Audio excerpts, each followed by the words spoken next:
हाय।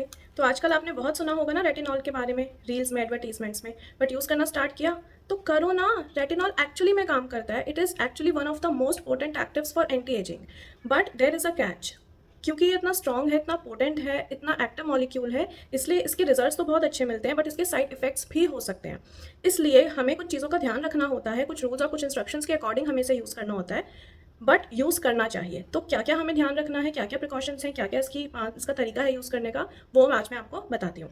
पहली बात, आपको इसे यूज़ करना कब स्टार्ट करना है। आइडियली 30 टू 35 ईयर्स की एज में आपको ये स्टार्ट कर देना चाहिए। कुछ डरमैट्स कहते हैं कि 30 के बाद आप कर सकते हैं, बट 35 के बाद तो आपको करना ही है, कर ही देना चाहिए। अब यूज़ कितना करना है, इसको आप सबसे लोवेस्ट कॉन्सेंट्रेशन से स्टार्ट करें। अलग अलग कॉन्सेंट्रेशन आती है रेटिनॉल की, 0.1, 0.2, 0.3 लेकर 1 तक भी आती है, 1% तक। तो आपको सबसे लोवेस्ट कॉन्सेंट्रेशन से स्टार्ट करना है। इसके दो रीज़न हैं। पहला रीज़न, क्योंकि जैसे कि मैंने कहा कि ये बहुत एक्टिव है, बहुत पोटेंट है, तो आप एकदम से अगर हाई कंसंट्रेशन यूज़ कर लेंगे तो आपकी स्किन पे पर्चिंग हो सकती है, आपको ब्रेकआउट्स आ सकते हैं, आप स्किन रिएक्ट कर सकती है। तो आप कम कंसंट्रेशन से स्टार्ट करें। दूसरा रीज़न ये है कि आप अपनी स्किन पर कुछ भी लगाएं, वो कितना भी अच्छा हो, कितने भी अच्छे रिजल्ट्स दे, एक टाइम के बाद आपकी स्किन को, आपके हेयर को, आपकी बॉडी को, जो भी आप जिस भी चीज़ के लिए यूज़ कर रहे हैं, कुछ भी, आपकी बॉडी को उस चीज़ की आदत हो जाती है। तो जो इफेक्ट, पॉजिटिव इफेक्ट्स आपको मिल रहे हैं, वो कम हो जाते हैं। तो अगर आप पहले ही हायर कंसंट्रेशन यूज़ कर लेंगे तो बॉडी को, स्किन को उसकी आदत हो जाएगी। थोड़े टाइम बहुत अच्छे रिजल्ट मिलेंगे, बट जब आदत हो जाएगी और रिजल्ट मिलने बंद हो जाएंगे, तब आप क्या यूज़ करेंगे, क्योंकि हायर कंसंट्रेशन तो आप पहले ही यूज़ कर चुके हो। इसलिए लोवेस्ट कॉन्सेंट्रेशन से स्टार्ट करना है और धीरे धीरे उसकी कॉन्सेंट्रेशन को बढ़ाना है ओवर द ईयर्स। नेक्स्ट, आपको ये याद रखना है कि जैसे मैंने कहा कि ये बहुत एक्टिव है, तो बहुत ध्यान से इसको यूज़ करना होता है।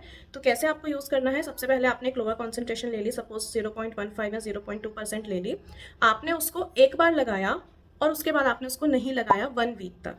1 वीक तक आप देखेंगे आपकी स्किन कोई रिएक्शन तो नहीं दे रही है। 1 वीक के बाद आप लगाएंगे और उस वीक में आप इसको ट्वाइस लगा सकते हैं, एक हफ्ते में 2 बार। देन 2 से 3 हफ्ते तक आप इसको हफ्ते में 2 बार लगाएं और फिर आप इसको हफ्ते में 3 बार कर दें। थ्राइस अ वीक आप इसको लगाएं। अगर आप 30s में हैं, अगर आप 40s में हैं तो आप इसको 4 टाइम्स लगाएं, अगर आप 50s में हैं तो आप इसको 5 टाइम्स लगाएं अ वीक। तो धीरे धीरे आपको इसकी फ्रिक्वेंसी बढ़ानी है। अगर आप 30s में हैं तो जैसे मैंने कहा कि पहले एक बार लगाया, देन नेक्स्ट वीक 2 बार लगाया, देन और 2-3 वीक्स तक इसको 2 बार ही लगाया वीक में, और उसके बाद इसको 3 टाइम्स अ वीक कर दिया और फिर 3 टाइम्स अ वीक ही कंटिन्यू किया। कॉन्सेंट्रेशन कैसे बढ़ानी है, सपोज आपने 0.2 से स्टार्ट किया, तो एक साल के बाद आप 0.3 पे चले जाएं। 0.3 यूज़ कर लिया एक साल, उसके बाद आप 0.4 पे चले जाएं। तो 1 से 2 साल के बीच में आपको इसकी कॉन्सेंट्रेशन 1% आप बढ़ा सकते हैं। तीसरी चीज़, आपको ये किस टाइम लगाना है। आपको ये रात के टाइम ही लगाना है। इसमें दिस इज़ नॉन नेगोशिएबल। आप दिन में रेटिनॉल नहीं लगा सकते हैं। दिन में लाइट होती है, हम बाहर जाते हैं, यूवी लाइट होती है, अंदर भी अगर आप होते हैं तो लाइट तो होती है। तो आप दिन में रेटिनॉल नहीं लगा सकते हैं, आपको इसको रात को ही लगाना है।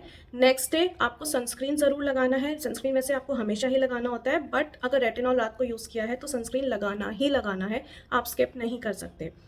रेटिनॉल के साथ, जिस दिन आपने रेटिनॉल लगाया है रात को, आप उसके साथ कोई और एक्टिव नहीं लगा सकते। कोई विटामिन सी नहीं, कोई AHA BHA, कोई ग्लाइकोलिक एसिड, कुछ भी एक्टिव मॉलिक्यूल और आप नहीं लगा सकते रेटिनॉल के साथ। कोई भी और एक्टिव फॉर्मुलेशन आप नहीं लगा सकते जब आपने रेटिनॉल लगाया है। तो रात के टाइम, सोते टाइम आपने रेटिनॉल लगाया, उसके ऊपर आप एक मॉइस्चराइजर लगा लें और आप सो जाए। नेक्स्ट डे आपने सनस्क्रीन लगाया और उसके बाद आपने उसको थ्राइस अ वीक लगाया, मतलब नेक्स्ट डे नहीं लगाया, फिर नेक्स्ट डे लगाया। जो भी आपको फ्रिक्वेंसी रखनी है, thrice a week, 4 times a week according to your as.